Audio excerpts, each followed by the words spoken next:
Thank you very much. I'm honored to give a presentation at IVOTA. I have been interested in random matrix theory for quite some time. And these objects, these soft Riemann-Hilbert problems, have been of interest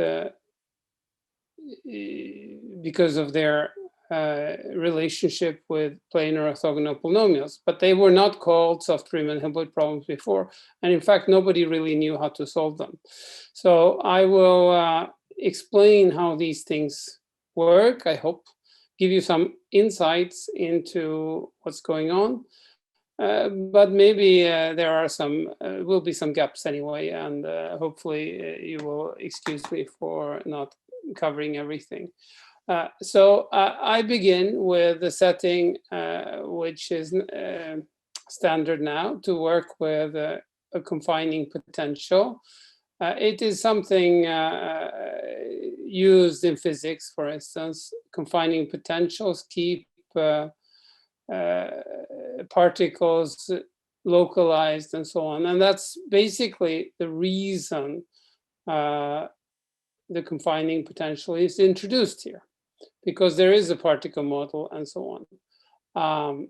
But let us just look at what we need. We need to work with a potential which is real valued, C2 has two continuous derivatives and grows at a certain pace at infinity.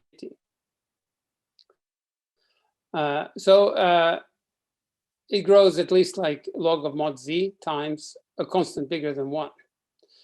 Next, I will also need to talk about subharmonic function classes. And we just talk about them as subharmonic functions that grow at most by a certain logarithmic factor. What that means is that the total mass of Riesz mass, if you like, if you take Laplacian of the subharmonic function and integrate it in the sense of distribution theory, then you should not get more than tau total mass. Okay? After all, subharmonic functions have Laplacians that are positive measures.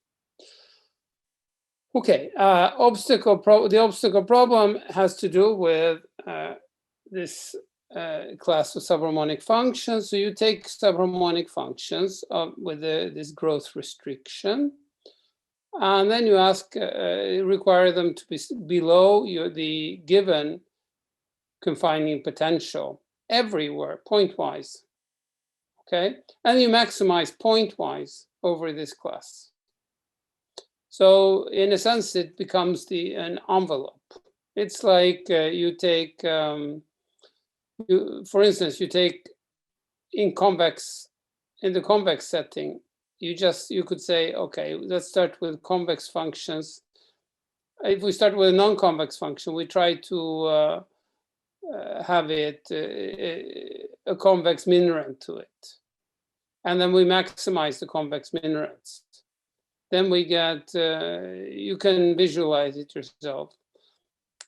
This is the kind of situation we're working with here, but with the total mass also constrained. Sorry. Now, properties of the solution. There exists a solution, of course, and it is well behaved. And of course, it's below the confining potential, but it could be equal. And then it also grows as expected. It doesn't grow faster than what was allowed. And it grows exactly as quickly as was allowed, in fact. So, and then there's more. It is actually rather smooth. It is in the C11 class, which means that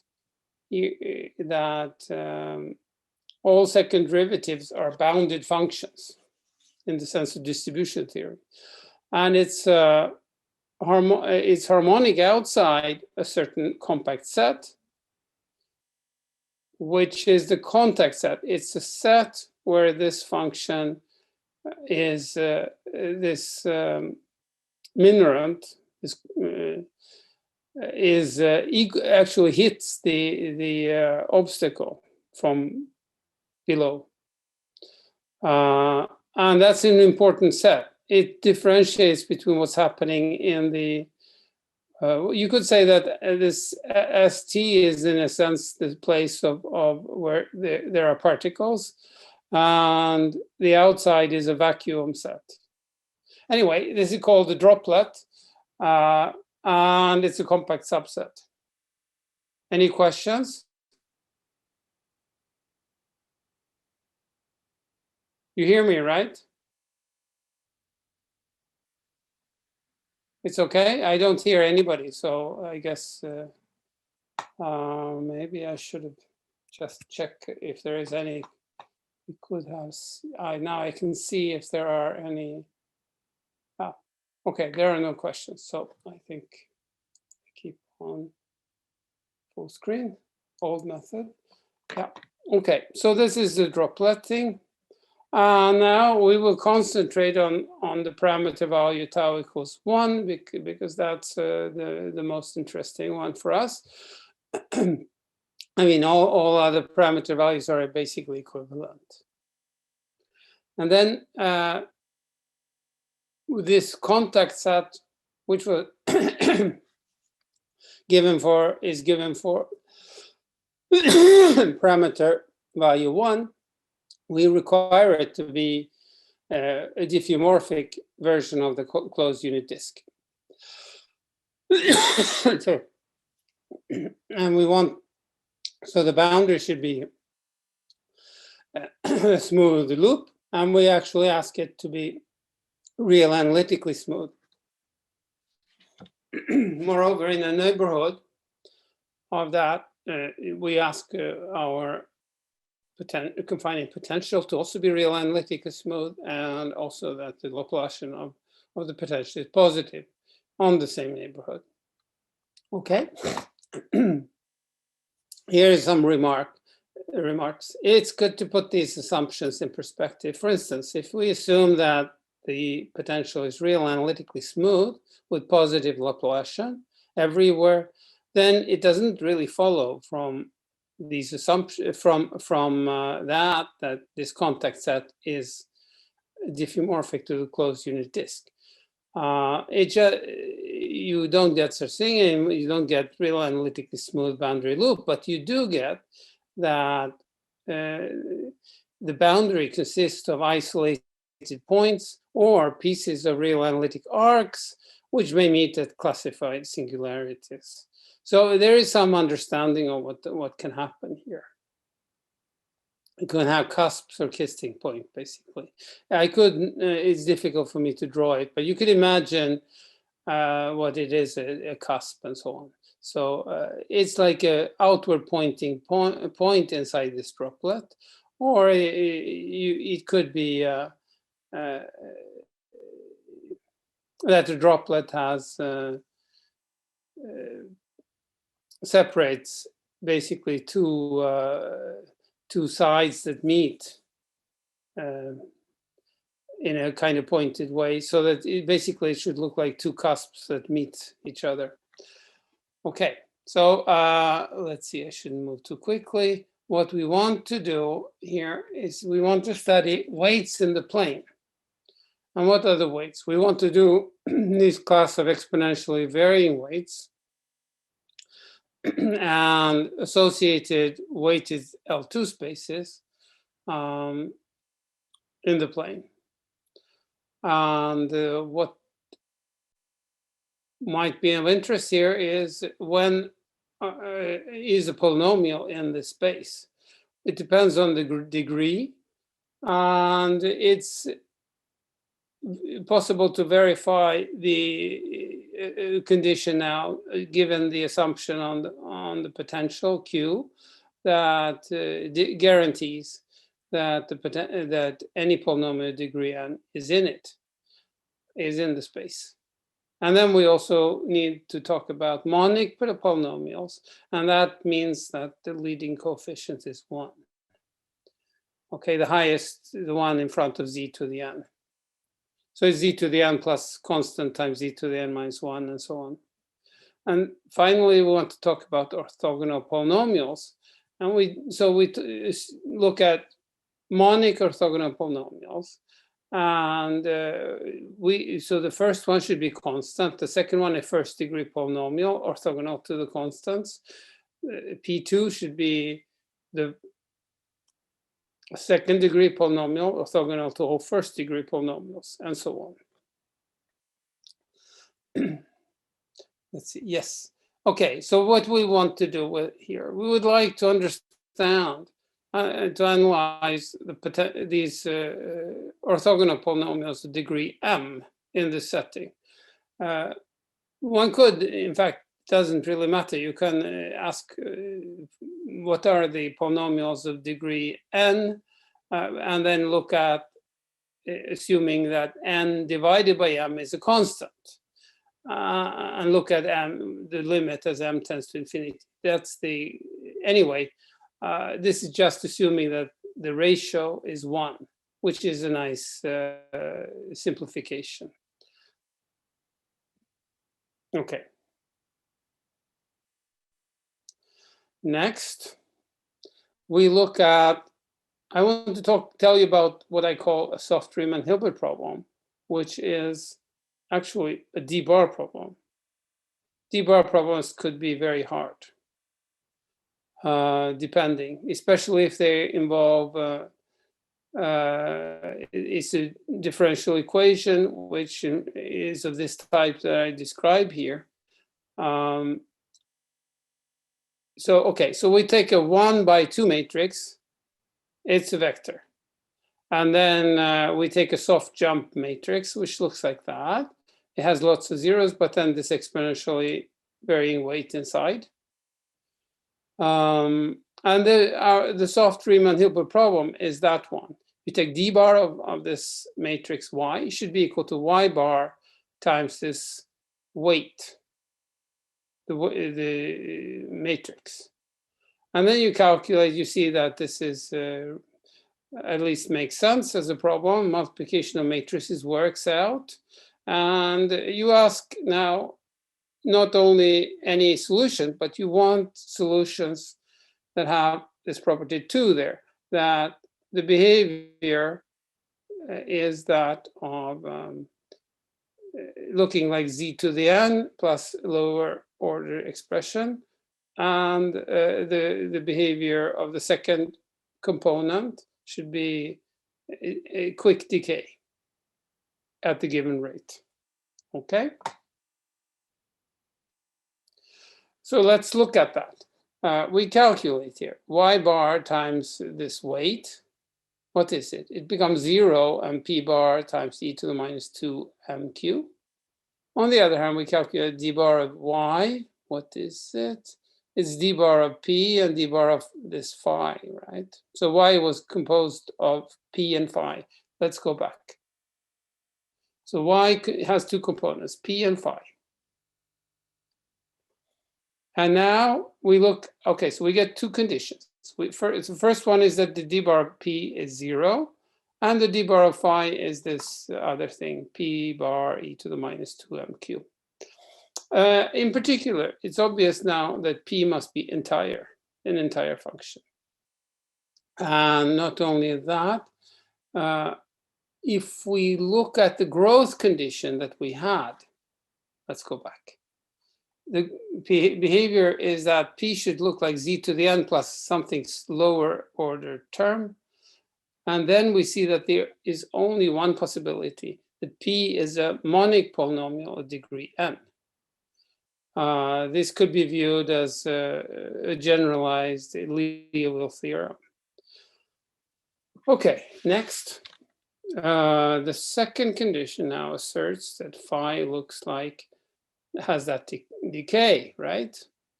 So what does that mean? this analysis that I'm talking about here is, in fact, it was carried out, it was understood by, earlier by Itz and Tahtajan. It's a paper from 2007 in just unpublished work, but it's available.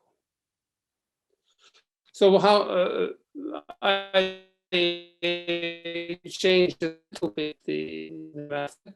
So let's consider finite geometric series expansion instead of their infinite geometric series expansion. Then they assumed that we had compact support for, so that Q was infinite outside a compact set, and that's an unnecessary assumption. So here we just use this finite geometric series expansion, and we see that our this capital phi function, since it solves this d-bar problem, it must be the Cauchy potential associated with that right-hand side, okay? And then we use that expansion to get these terms. And now we look at them. We see that assuming that Q grows sufficiently, P is modest, degree, and so on, then it looks like this error term is small. The last term is the error term. And then the rest are just the coefficients in front of z to the minus j minus 1. And those coefficients are just inner products of P with monomials. Okay. So we see that the following holds, that the decay of that potential at that rate is the same thing as asking that P is orthogonal to these CJs and this with respect to our inner product. So in fact, the requirement is that P should be the monic degree n polynomial, orthogonal polynomial in the space. Okay, so I'm talking about how to solve this problem, how to actually find the function, an approximate function. And in this theory where people work with Riemann-Hilbert problems, usually they change the problem into one where you have a unique solution. And you manipulate so that you're in a setting where you can crack out this solution by somehow an algorithm. Here we will also get an algorithm, but we have to do other things. We have to make clever guesses.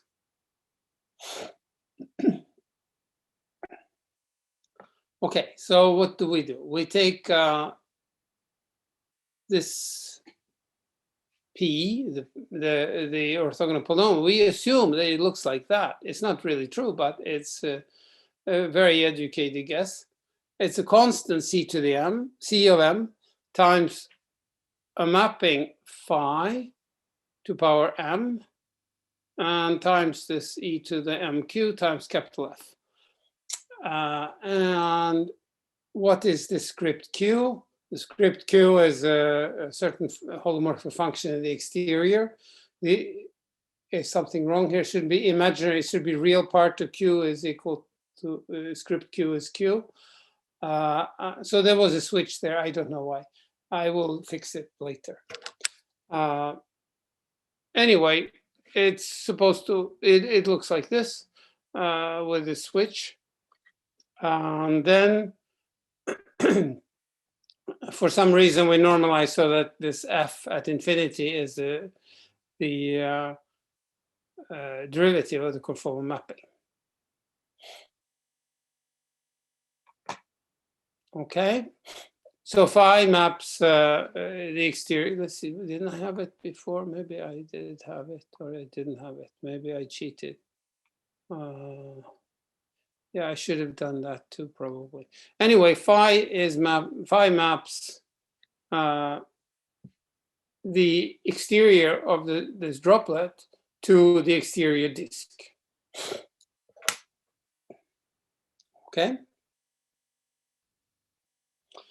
Now we remember this function wedge Q. It was harmonic in the exterior. In our setting, there is an extension of that function, which is harmonic a bit inside into the droplet. And we call that this brev Q. And then we study this difference. Capital R is Q minus brev Q1. Okay, and we come up with an ansatz for the potential as well. So the potential is carefully selected. It should look like this. This constant Cm times m to power minus a half, and so on, phi to minus m, and e to the minus mq. All this is holomorphic. And times what? Some function a, which is holomorphic, times an error function associated with a weight, and plus an exponential expression.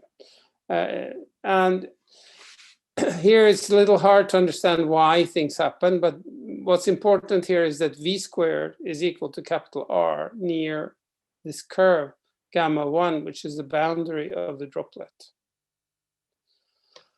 Okay, so what happens? We continue. We need more, it's actually nothing really happened before, but now we come to the series assumption. The series assumption is that F should have a certain structure. A should have a certain structure. Capital A should have a certain structure. And capital B should also have the same kind of structure.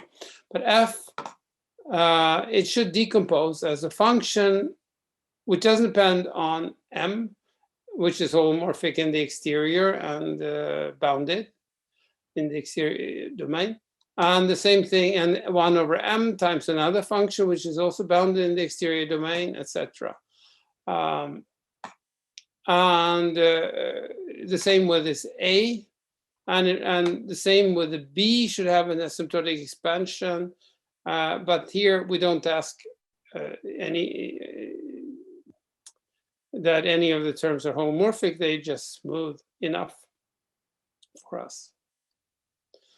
Now we come to the basic equation for how to solve this. We do the calculation.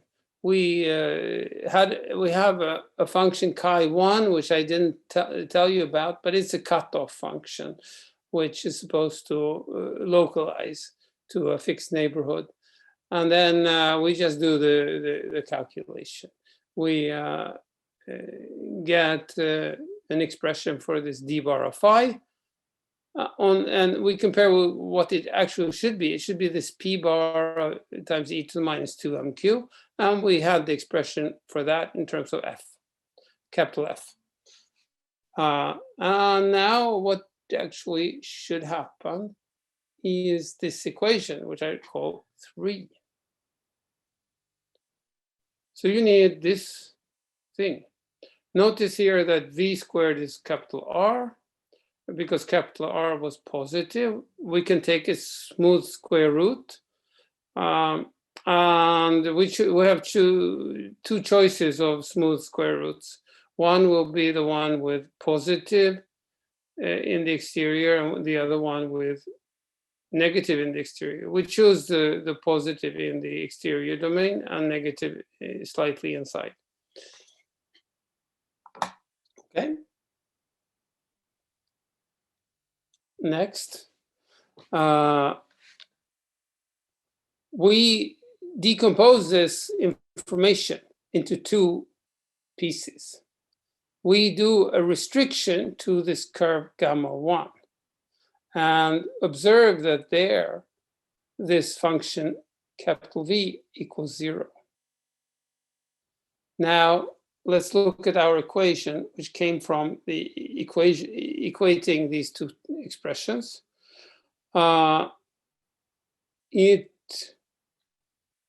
It has a V there, B2B V d bar V, and that's equal to 0 on the boundary. So we just destroy it there.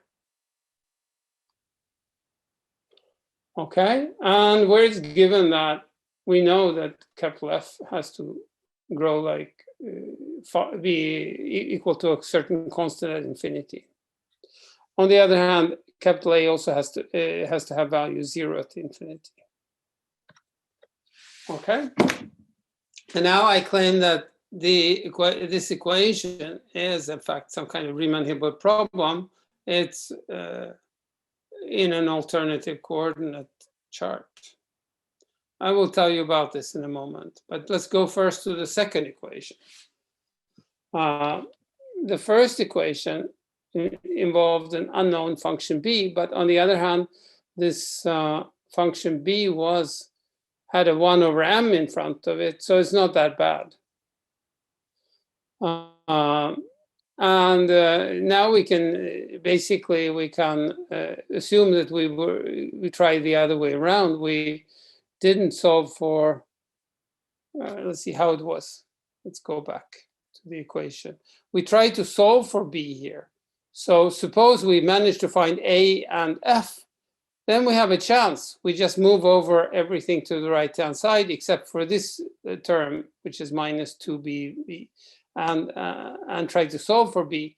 Of course, we have this d bar of b, which is unpleasant, but we can just think, okay, lower order term. So hopefully not important, or influences less.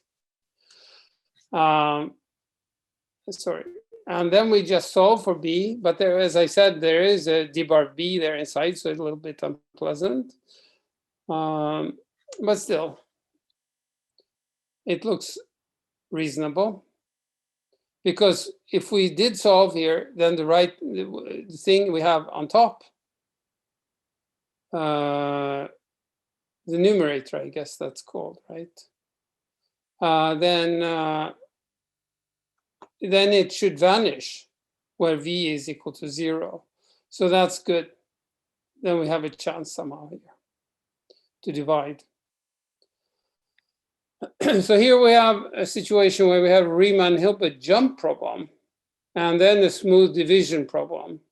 And in fact, this is the full algorithm. We solve the jump problem, then to get a and f, and then we insert that into the smooth division problem to get the better b, and the better b we insert into the jump problem, and we go back and forth. And finally, we somehow zoom in on the solution. Okay, to explain what actually goes on, we move to the unit circle.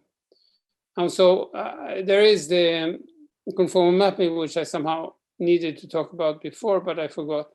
So there is this phi. It goes from the complement of the droplet to the exterior disk. The exterior disk is everything modulus bigger than 1. And this mapping sends infinity to infinity.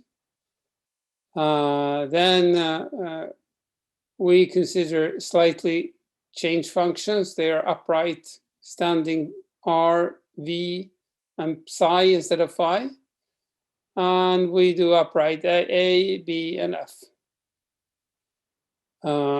And now, because of this factor phi prime there for capital F, it becomes the condition that capital F at infinity is equal to 1, and capital A at infinity is 0. Yes, okay. So we now take these first and second equations in these two coordinate systems, in the new coordinate system. The first, the basic equation was, which had both inside it. reproduced. And then second, we split the equation into separate steps as before, and we do the equation on the circle and then the division problem. Now, for some reason, I didn't succeed to erase here. I should have written, instead of R hat, I should have written capital V.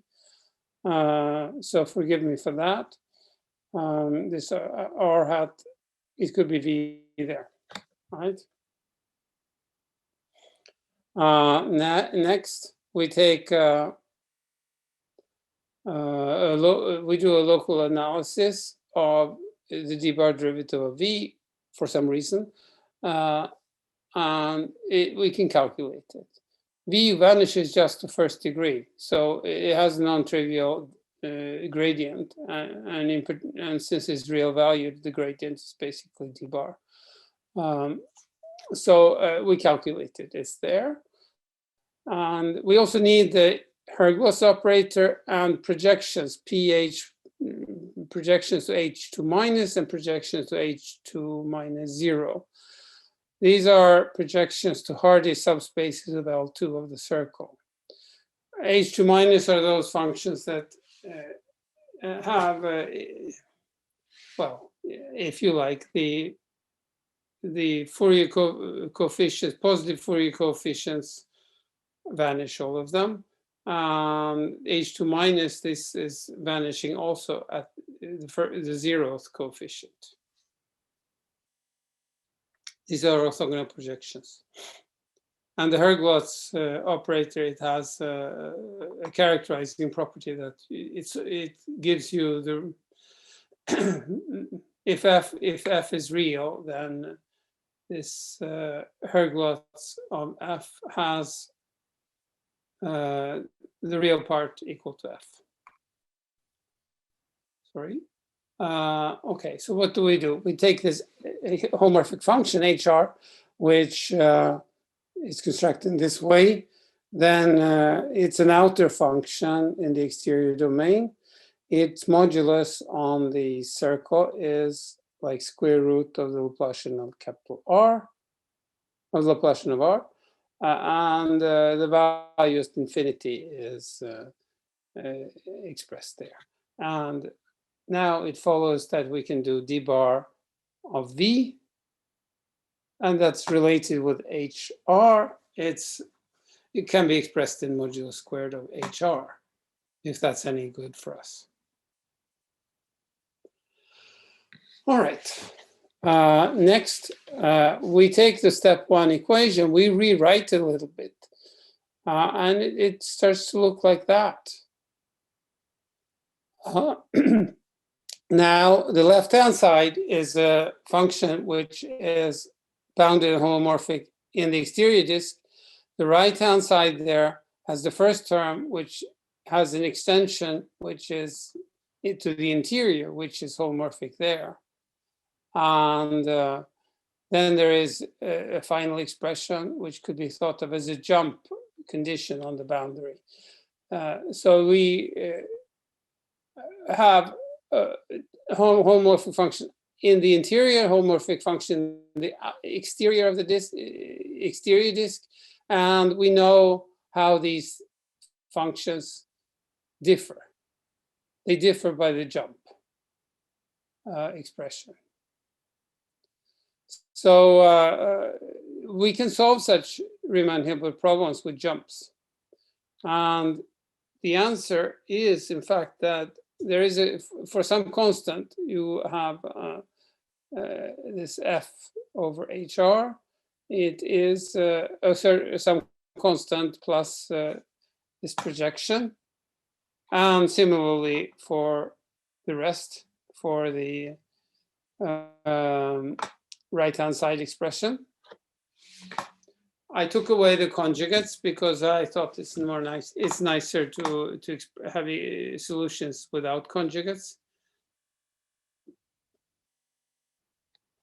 And what is this constant? Well, the constant we can calculate. It's an expression which we know.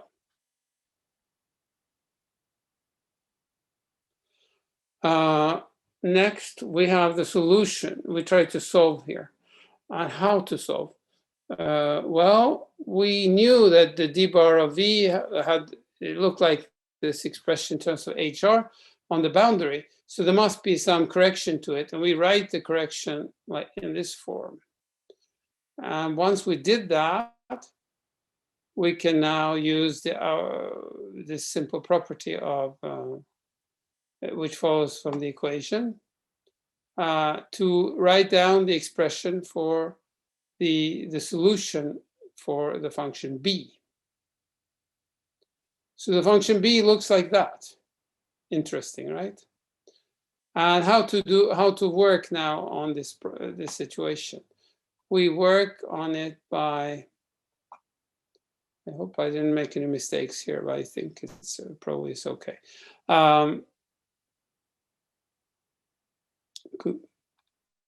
Sorry.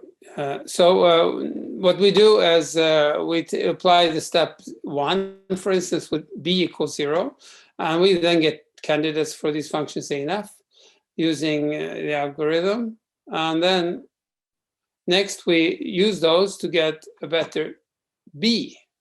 We use a to get a better b, because after all, look here, we need a here in the step 2 solution. And with the better b, we implement that into step 1, and then we get an improved a and f, and so on. We keep on going back and forth between these two pieces of information, and we zoom in on the solution. And now this going back and forth can be reduced to sticking with this function b. And there is an equation for it.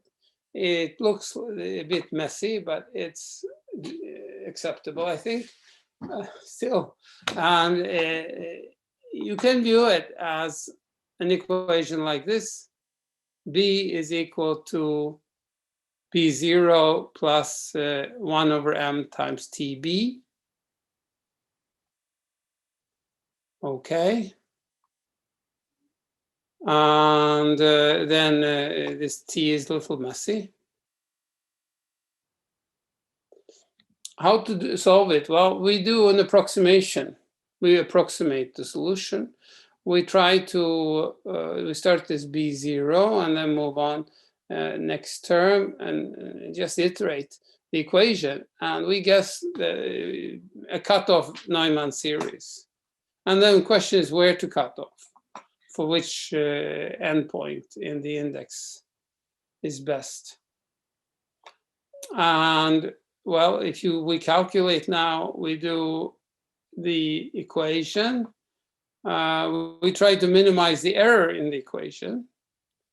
And we see that the error is like this expression like what would be the next term. And now we try to minimize, and we want to then see that how quickly these tk of B0 grow. And the growth analysis is quite intricate. It requires a little bit of effort, but and it's similar to the Nishida-Nuremberg theorem approach. And then we find this gives, in fact, that we should stop somewhere proportional to square root of m. And this gives, in fact, a rigorous theorem, which looks a bit overwhelming. But we can focus on the last expression. And in fact, the polynomial, the orthogonal polynomial, looks like that. Cm phi to power m e to the m script q times this approximate f plus a very small error term, in fact, which decays not exponentially, but exponential minus like constant times square root of m, which is also very good. Strong decay. And this allows us to at least say a lot about the polynomial in a not a fixed width, but at least we can go out with power m to minus 1/4 around the loop. I give you some commentary here. There's some standard methods. We use the Hermander L2 method for solving d-bar equations.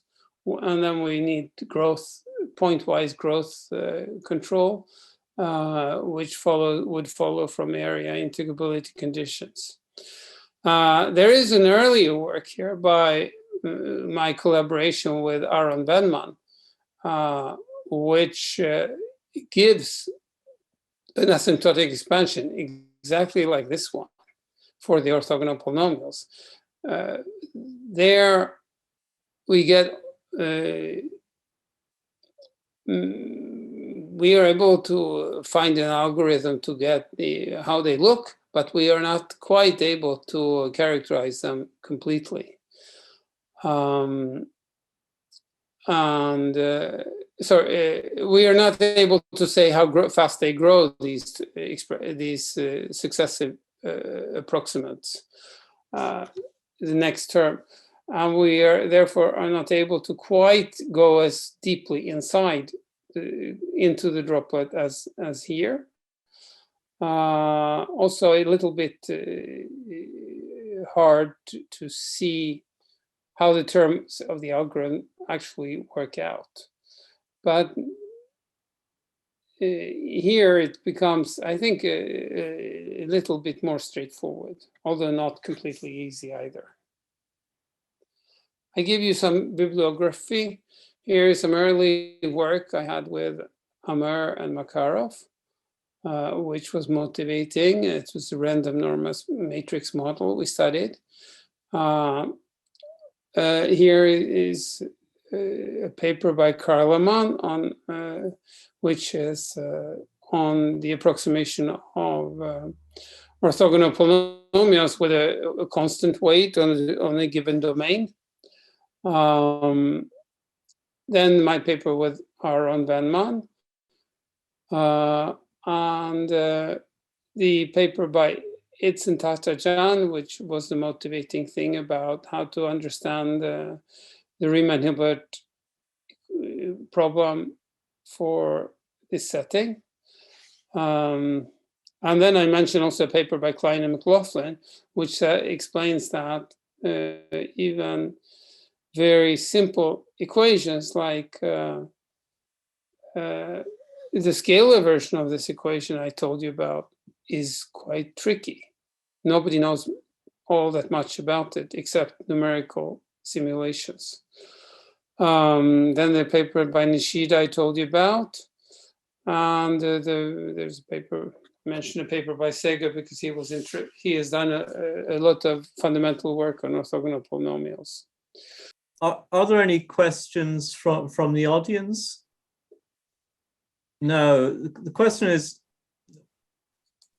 what conditions would guarantee that your assumptions are true? I think this is a reference to some of the assumptions you made about the functions f, a, and b involving the asymptotic expansion.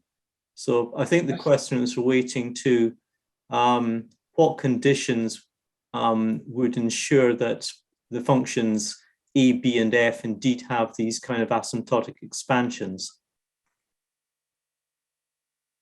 But it's all my assumptions are on the the confining potential Q.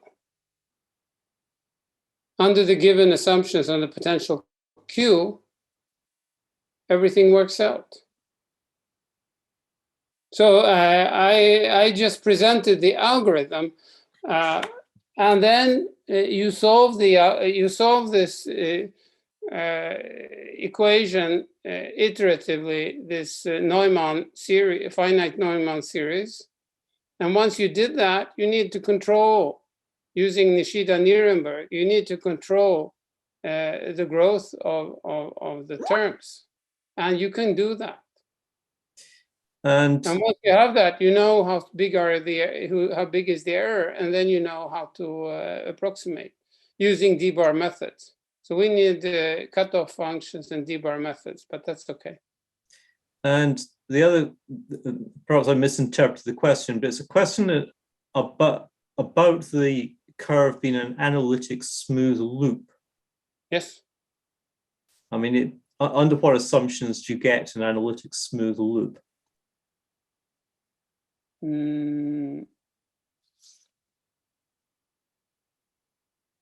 Well, you get it quite a lot. But you can also get these nasty singularities. But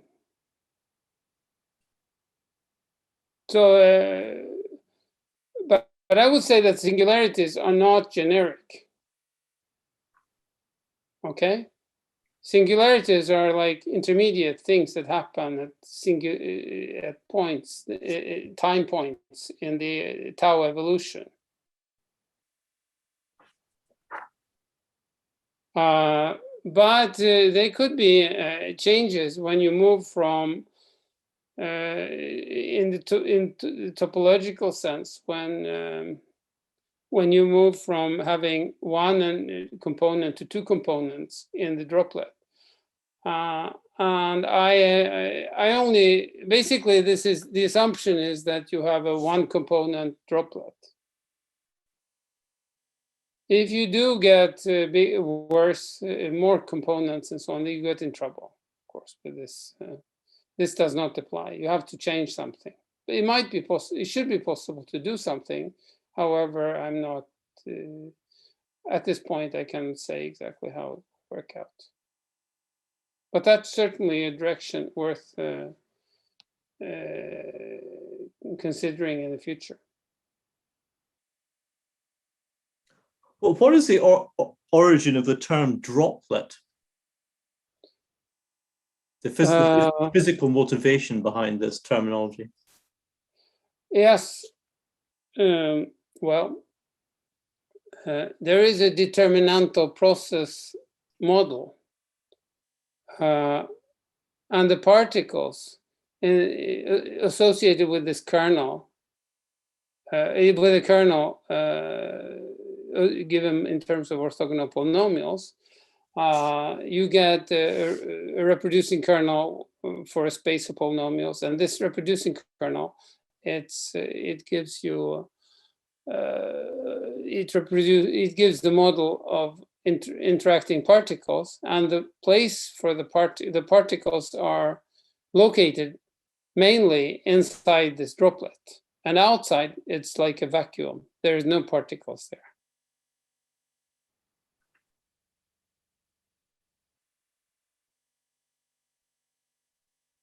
Does that answer any of the possible questions? Yes, thank you. Well, I'd like to thank our speaker for an interesting presentation on a rather technically demanding topic with several applications.